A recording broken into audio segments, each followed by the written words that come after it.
amezungumza na Rwanda toka siku ngapi? Ezala eloko ya buzoba te, ezala eloko ya ismonte ya BSPT, ezala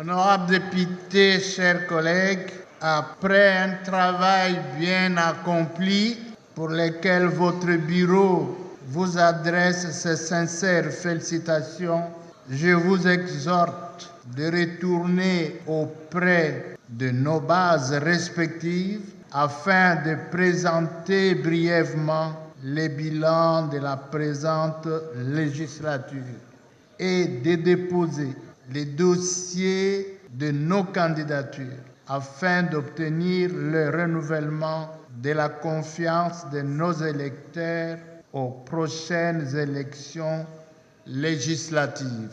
Sur ces derniers aspects, je souhaite aux uns et aux autres bonne chance, que le Seigneur très haut nous accompagne, vous accompagne. Je ne doute pas un seul instant que chacun de nous a servi la nation avec dignité et responsabilité en s'acquittant de nos deux principales missions constitutionnelles, à savoir légiférer et contrôler. Ainsi continuer de mériter de la confiance du peuple congolais. Que Dieu bénisse la République démocratique du Congo. Sur ce, je déclare close la session ordinaire de mars 2023. Ma proposition de loi, ma troisième proposition de loi, a été validée par le bureau d'études, mais j'ai observé, enregistré un grand retard pour que l'administration puisse envoyer ça au niveau du gouvernement et qu'on n'a pas pu traiter cette proposition de loi. Ça aussi, c'est quelque chose qui m'a dérangé. Pourtant, c'est une proposition de loi souhaitée et demandée par la communauté. Donc, la session de mars a été une session très dure et il y a eu beaucoup d'enjeux et que Dieu nous a aidés pour que nous puissions arriver à la fin. La réalité, c'est que je vis bien avec ma communauté et c'est ce qui m'arrange pour que, tant soit peu, amener des solutions qui demandaient, qu'ils avaient souhaité avoir, et nous commençons à le faire, même si il y a un enclavement très sérieux à Monkoto où on attendait avoir l'appui du projet de 145 territoires, mais qui jusque-là, avec le PNID, rien ne s'est fait. Et ça pose problème. Donc c'est un territoire qui est vraiment enclavé, avec plus de 300 ponts, mais jusqu'à aujourd'hui, il n'y a pas un appui à ce sens. Pourtant, nous avons toujours continué à faire des plaidoyers et nous continuerons à le faire pour toujours.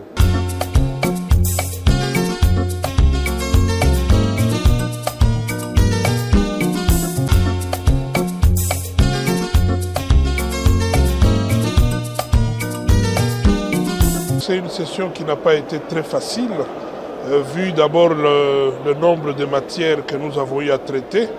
Et si je dois m'appesantir sur la situation sécuritaire, le domaine qui me concerne, je pense que au-delà de toutes les rencontres que nous avions eues avec le gouvernement, avec le commandant suprême, mais aussi au-delà de toutes les tractations qu'il y a eu entre le bureau de l'Assemblée nationale et certains membres du gouvernement qui devaient normalement nous fournir certaines informations, mais je pense que nous avons eu un atterrissage quand même qui nous a permis non seulement de faire un pas dans la démarche que nous avons, celle de donner des recommandations au gouvernement qui vont aller dans le sens de trouver la solution à ce problème d'insécurité qui règne dans plusieurs provinces de la République. Mais ça nous ouvre aussi une porte pour la session qui va commencer, pour que nous puissions avoir la possibilité, ensemble avec le gouvernement, de mener des démarches qui iront dans le sens de permettre à notre armée de monter en puissance, parce que seule notre armée va nous permettre de gagner cette guerre.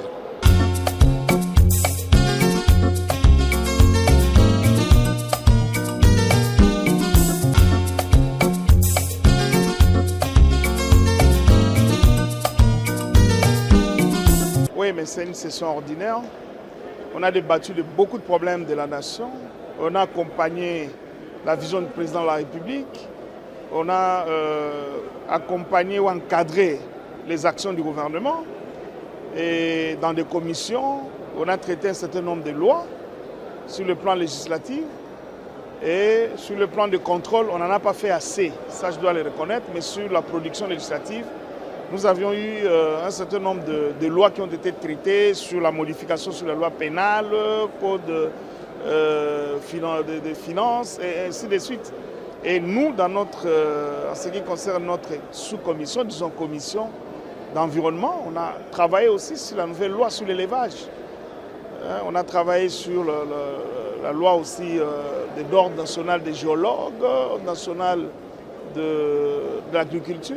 Je pense qu'on s'est mis à la hauteur par rapport à cela. Pour le plan de contrôle, c'est vrai qu'on doit contrôler les entités qui empoisonnent les rivières, qui polluent les rivières, qui en termes de pollution, et comment les forêts sont détruites, comment on exploite les forêts. Donc, d'une manière générale, je pense, dans l'ensemble, en ce qui nous concerne, on a passé quand même une session dure, assidue et beaucoup de travail.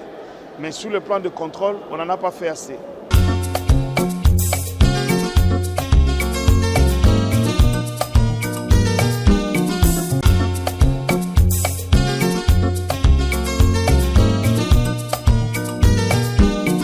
La session que nous venons aujourd'hui clôturer, nous avons traité de la matière, nous avons parlé de la vie de la nation. Nous avons traité de la matière qui cadre avec la vie de la nation, c'est-à-dire la vie du peuple congolais. Et là, nous avons eu à voter des lois qui traitent de la sécurité. Et nous avons parlé de la sécurité parce que je suis un élu du territoire de Rutshuru, à province du Nord Kivu, une province secouée par les ennemis de la paix, une province secouée par le régime de Paul Kagame, le régime rwandais actuel aujourd'hui. Nous avons traité plusieurs dossiers qui parlent de la sécurisation de l'Est, du rétablissement du calme au niveau de l'Est, à province du Nord Kivu, à territoire de Rutshuru, à territoire de Masisi, et aussi juste aux alentours, parler de Nyiragongo, le territoire périphérique de la ville de Goma. Et nous avons juste parlé de la sécurité de l'Est. Et là, nous avons reçu plusieurs projets qui cadrent avec la paix, qui cadrent avec la sécurisation, qui cadrent avec l'économie, qui cadrent avec la vie. Je parle du développement, bref, du développement de la province de la République démocratique du Congo.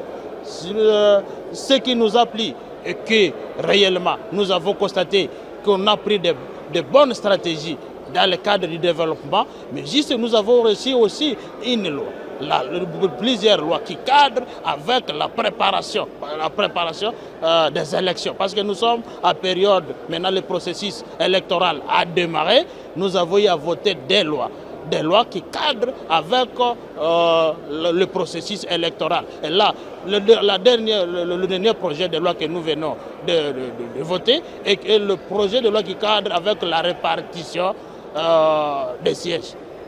Nous avons fini, nous avons bien traité, nous avons voté cette loi. La loi a été transmise en seconde lecture au niveau du Sénat. Nous avons déjà doté la République d'une loi qui va juste arbitrer les élections. C'est un processus, nous sommes dans un processus. Mais juste aujourd'hui, nous venons pour la clôture. Nous venons pour la clôture, pour qu'on aille maintenant, pour qu'on nous libère, pour les députés qui se respectent. Un représentant du peuple qui se respecte, il doit rentrer maintenant à la base, dans sa base électorale, dans sa province où il a été élu, pour récolter encore des informations. Parce que des informations qui cadrent avec tous les aspects de la vie toutes les facettes de la sécurité, il doit fouiller, amener dans son agenda et présenter encore au niveau de l'Assemblée nationale, présenter un bon rapport. Maintenant, nous voulons clôturer et nous voulons rentrer dans nos circonscriptions électorales pour encore collecter des informations que nous pourrons amener dans nos agendas et présenter aussi à la représentation nationale.